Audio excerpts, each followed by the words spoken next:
Welcome. My name is Amber and I'll be your guide as we discuss reasonable and prudent parenting standards. In this session, we will review reasonable and prudent parenting standards, especially in regards to appropriate foster youth activities. You are wondering, what type of activities can foster youth be involved in? Can they participate in sports and other extracurricular activities? Or, can they supervise other children? Are they able to go camping? The answer is in the reasonable and prudent parenting standards. This means careful and sensible parental decisions that maintain the child's health, safety, and best interests. It is not a license to make unwise decisions, but it does provide flexibility to caregivers while ensuring the well-being of the child. The standards empower the caregiver to encourage youth to engage in extracurricular activities that promote the child's well-being.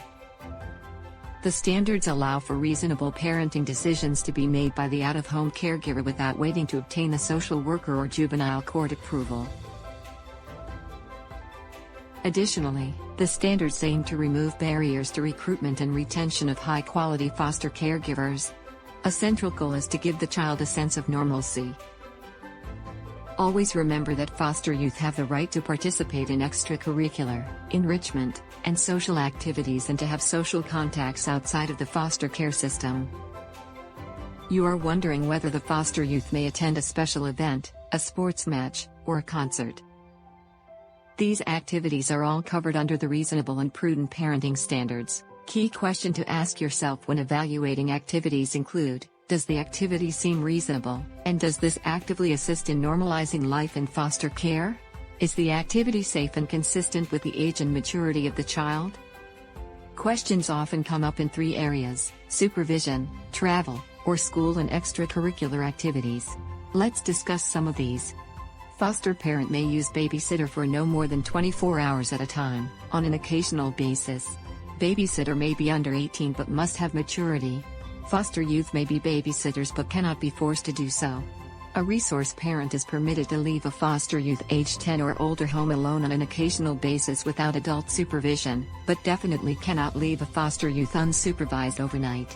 If the foster parent will be absent for more than 24 hours, an alternative caregiver is required, who must be at least 18 years of age, and have a criminal and child abuse clearance.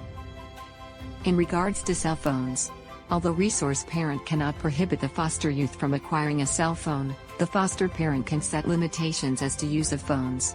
For example, phones could be required to be off at bedtime.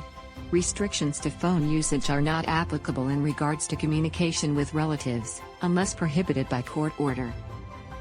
Never, ever, never leave a child in vehicle, especially if there are conditions that present a significant risk to the child's health or safety, or when the vehicle's engine is running or the vehicle's keys are in the ignition, or both. This is worth repeating. Never leave a child in a vehicle unattended. No matter how quick the run is to the library, convenience store, or pharmacy pickup. Not only is the child at risk, but you may also lose your license. Let us talk about discipline strategies.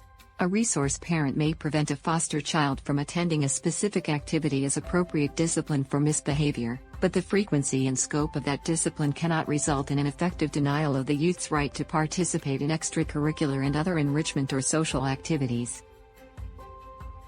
Nothing in the statutes or regulations requires resource families to obtain a court order for, or prohibits, travel with a foster youth outside of the county or state. The reasonable and prudent parent standard applies to decisions regarding family vacations and travel for other social activities. You may make plans to travel with the family, but your county may have special requirements for travel, so check with your county worker.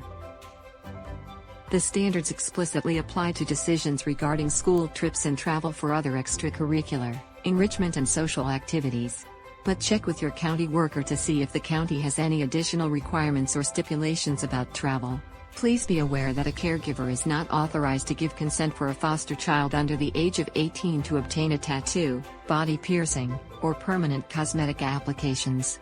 This also applies to cutting the child's hair. In regards to internet and social media, caregivers may impose reasonable limitations restricting internet usage when appropriate or prohibiting access as appropriate discipline in extracurricular and other enrichment or social activities. Also, confirm with social worker if additional safety measures need to be implemented. Foster youth have the right to attend religious services and activities of their choice, not to be discriminated against because of their religion and not be forced to participate in religious activities. However, they may choose to attend services. In this presentation, we discussed activities that foster youth may be involved in consistent with efforts to promote normalcy.